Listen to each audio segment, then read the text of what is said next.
Charles Jordan. Time now is coming up to 2 o'clock a.m. on this Friday, August 9th, 1974.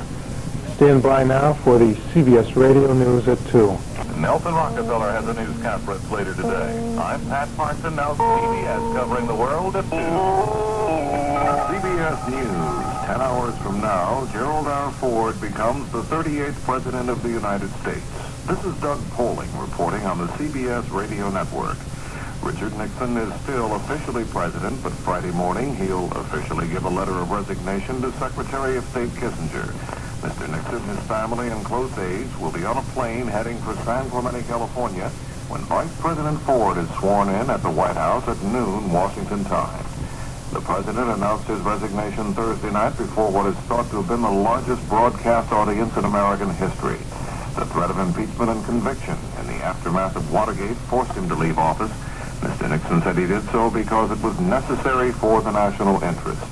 The president ended the historic speech with these words.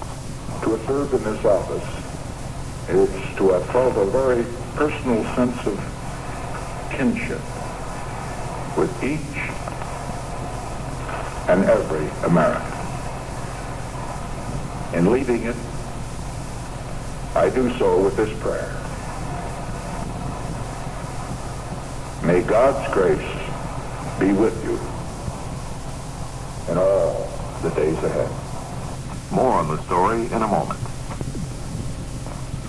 Looking toward the presidency of Gerald Ford, the new chief executive has already announced one thing won't change. He says Henry Kissinger will stay on as Secretary of State. About his ability to work with Congress, Ford says this. I don't think I have a single enemy in the Congress. And the net result is that I think tomorrow I can start out working with Democrats and with Republicans in the House as well as in the Senate to work on the problems, serious ones, which we have at home.